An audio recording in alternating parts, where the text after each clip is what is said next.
Assalamualaikum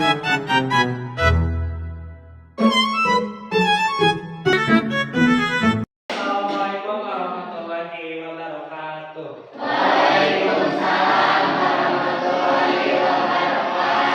Selamat siang semuanya.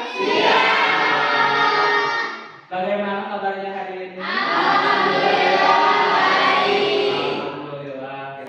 Selanjutnya seperti biasa sebelum kita masuk ke pembelajaran, alangkah baiknya kita berdoa terlebih dahulu. Baik, silakan kepada ketua kelas untuk memimpin berdoa.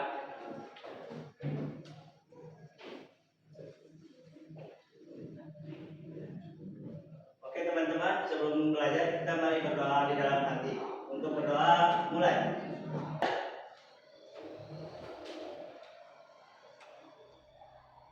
Berdoa selesai.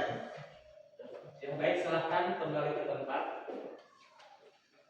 Nah, seperti biasa sebelum mulai pembelajaran, Bapak akan bercerita terlebih dahulu. Nah, Bapak akan menunjukkan beberapa gambar. Kira-kira menurut kalian ini apa? Kalau ini? Alias Ramayana. Kalau ini? Kalau ini? Kalau ini? Dewa. Melihat gambar ini yang ada di pikiran kalian itu apa? Kerajaan. Selain kerajaan berarti apa? Istana. Kesatria alias pendekar. Nah, jadi tanpa kita sadari, cerita-cerita seperti Mahabharata, Ramayana, terus tadi Krishna, terus ada Cinderella, ada juga Hang Tuah, ini merupakan cerita yang sudah ada pada zaman dahulu. Nah, jauh sebelum bahasa Indonesia diresmikan pada tanggal 28 Oktober 1928, bahasa Indonesia itu belum disahkan ya, dulu belum menjadi nama Indonesia melainkan Nusantara. Nah, bahasa Nusantara pada waktu itu adalah bahasa Melayu. Nah, jadi adanya cerita-cerita seperti Hang Tuah, Mahabharata, Ramayana itu adalah cerita yang terjadi pada zaman dahulu. Kira-kira menurut kalian dari cerita ini dapat ditarik kesimpulan bahwa cerita ini berasal dari mana? Dari India. Dari India, ya betul. Ada dari India, Melayu. Nah, kira-kira tadi cerita dari India, Melayu ini temanya itu tentang apa? Kerajaan. Nah, dalam bahasa Indonesia, cerita mengenai kerajaan ataupun bangsawan atau malahan yang berlatar di istana itu disebut dengan sebuah hikayat. Nah, pada pertemuan kali ini kita akan membahas mengenai teks hikayat. Kita akan membahas mengenai hikayat alias teks hikayat. Kira-kira ada yang tahu apa itu hikayat? Karya sastra lama. Ya, karya sastra lama berbentuk prosa yang menceritakan kehidupan raja, keluarga, dan bangsawan. Nah, itu adalah hikayat. Tadi kan ada di cerita Mahabharata ada kerajaan Hastinapura. Terus di Ramayana juga sama. Terus di Indra Bangsawan juga ada negeri Kobat Sarian. Cinderella juga ada kerajaannya. Jadi cerita lama yang berbentuk prosa yang menceritakan kerajaan, kehidupan raja dan kehidupan di sana itu disebut dengan hikayat. Nah, biasanya hikayat itu bersifat apa? Rekaan alias rekaan itu bersifat fiksi. Fiksi itu apa? Tidak nyata alias hasil imajinasi atau hasil khayalan, hasil rekaan. Nah, biasanya juga dalam sebuah hikayat itu memiliki pola yang sama seperti tadi. Pasti hikayat itu berhubungan dengan kehidupan raja, kehidupan bangsawan, hingga kehidupan di istana. Pasti akan terus seperti itu. Jadi tidak ada perbedaan antara yang satu dengan yang lainnya. Terus selain itu juga hikayat itu memiliki tujuan. Tujuan hikayat itu apa? Sebagai pelipur atau pembangkit semangat. Jadi zaman dahulu cerita hikayat itu sebagai pelipur lara atau pembangkit semangat. Karena mungkin seperti yang kita ketahui bahwa zaman dahulu itu belum ada yang namanya teknologi. Jadi masyarakat zaman dahulu itu sangat mengagumi cerita. Nah biasanya pencerita itu menceritakan kehidupan para raja, bangsawan dan lain sebagainya. Itu ada dalam cerita hikayat. Nah hikayat itu biasanya disampaikan dari mulut ke mulut oleh seorang pendongeng atau pencerita. Nah jadi hikayat juga mempunyai tujuan sebagai pelipur lara alias pembangkit semangat selain sebagai sarana hiburan. Nah tentu sebuah cerita itu pasti memiliki nilai-nilai yang terkandung. Kira-kira nilai yang terkandung dalam hikayat itu terdiri dari nilai apa saja? Ada nilai moral, keagamaan, sosial, dan budaya. Kira-kira menurut Stella nilai moral itu berhubungan dengan apa? Dengan akhlak ataupun sikap baik yang tercermin dalam sebuah cerita hikayat. Tuan tepuk tangan untuk Stella.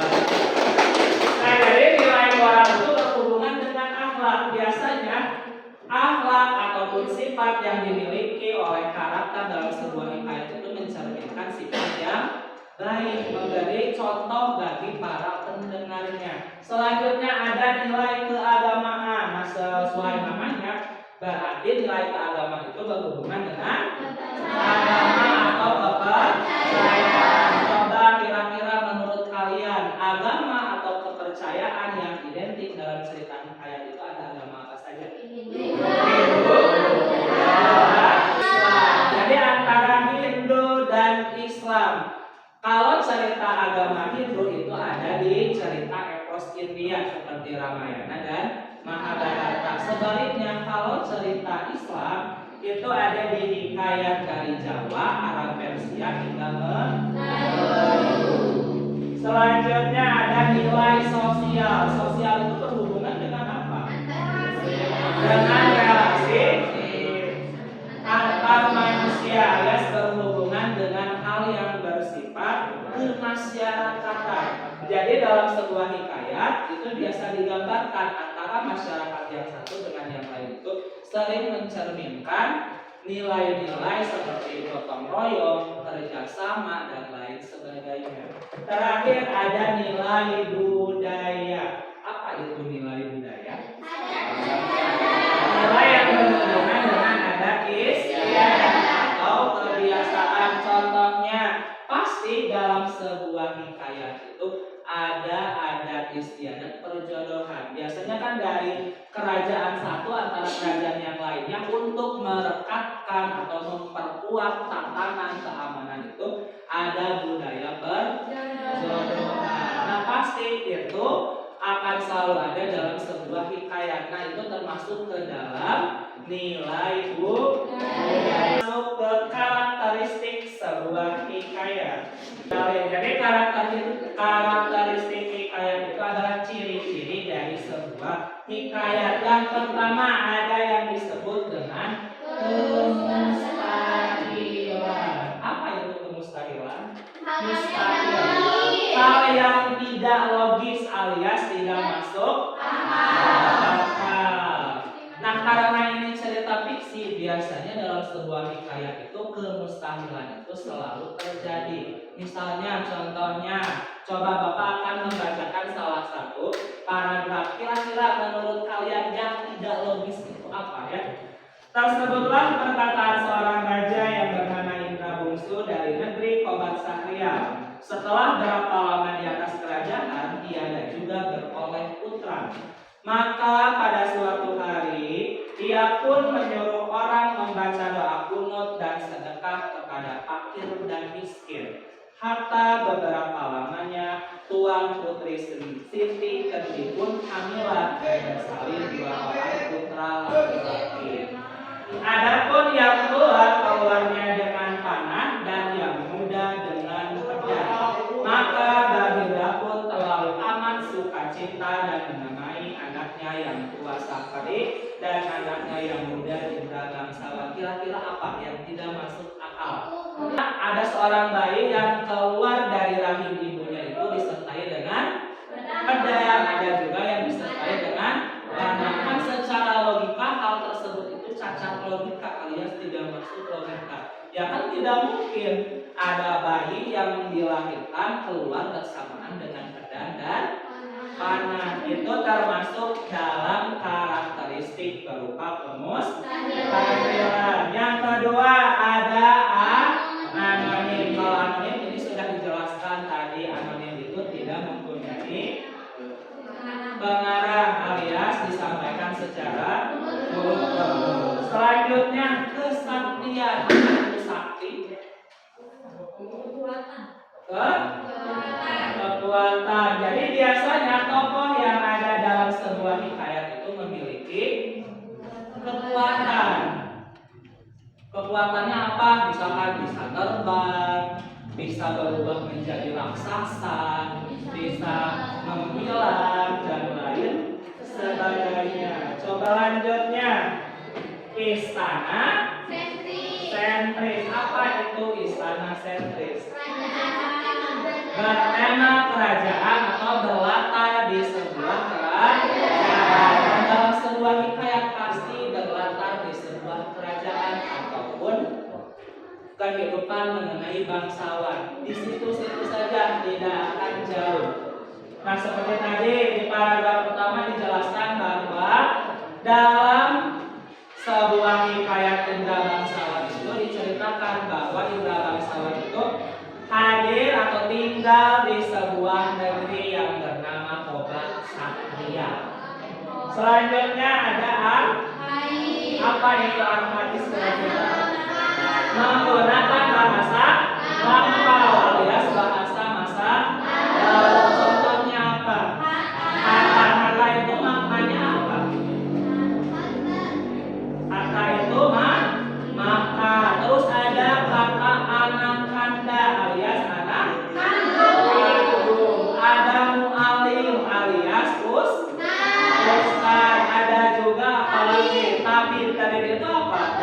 Dokter dan lain sebagainya. Nah, jadi misalkan kalau hikayat dari Melayu itu sering menggunakan bahasa Melayu, dari India juga sama, ada serapan kata India, bahkan dari Arab pun sama, ada beberapa kata yang menggunakan bahasa Arab. Ini kenapa dari tadi bilang dan Taufik Bapak lihat mengobrol, asik mengobrol, kira-kira kenapa? Ngobrolin ini ya, masih semangat? Iya, semangat, ya semangat ya. Selanjutnya ada statis. Apa itu statis? Tidak memiliki banyak perbedaan alias seperti itu saja dalam artian tadi masih terlatar di kerajaan, masih ada budaya perjodohan, karakter atau tokohnya memiliki kekuatan dan lain sebagainya. Jadi tidak ada yang namanya perubahan alias statis, bukan dinamik. Selanjutnya bersifat edukatif. Edukatif itu apa maksudnya? Amanat baik yang dapat dijadikan pembelajaran. Nah, selain tujuan hikayat itu sebagai pelipur lara, hikayat juga sering dijadikan sebagai bahan pembelajaran. Makanya hikayat itu bersifat edukatif alias memberikan amanat yang baik yang dapat dijadikan contoh ataupun suri tauladan dalam kehidupan. Terakhir, hikayat itu pasti berakhir dengan bahagia. Akhir bahagia dalam sebuah cerita disebut dengan happy ending. Jadi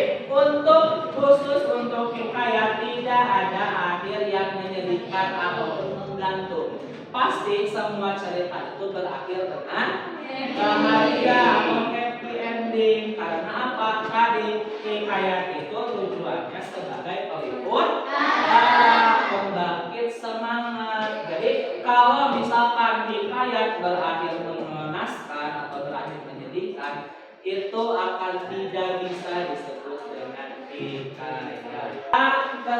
Kita akan bacakan kesimpulan pada pembelajaran hari ini.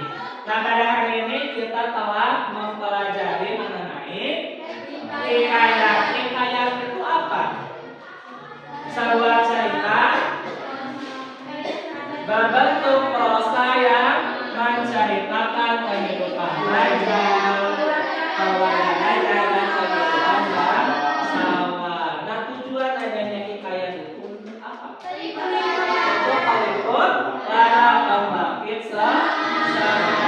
Terus, dalam sebuah hikayat itu mempunyai nilai-nilai tersendiri. Di antaranya ada nilai terus ada nilai keagamaan, ada nilai sosial dan nilai budaya. Terakhir, karakteristik dalam sebuah hikayat itu di antaranya ada apa saja? Ada kemustahilan alias kemustahilan itu apa? Hal yang tidak logis atau tidak masuk. Ada anonim. Apa itu anonim? Yang tidak ada nama pengarangnya. Terus selanjutnya kesaktian alias pasti karakter dalam sebuah hikayat itu mempunyai kekuatan. Selanjutnya kisahan bertema atau berlatar seperti selanjutnya harus menggunakan bahasa. Selanjutnya statis alias tidak memiliki. Selanjutnya alias menunjuk. Terakhir alias happy ending. Nah, untuk pembelajaran kali ini Bapak cukup sekian, tapi untuk minggu depan alias di pertemuan selanjutnya silakan kalian menulis contoh hikayat ya di rumah masing-masing. Nah, sebelumnya terima kasih atas segala atensinya. Mohon maaf apabila ada kesalahan. Wassalamualaikum warahmatullahi wabarakatuh. Waalaikumsalam warahmatullahi wabarakatuh.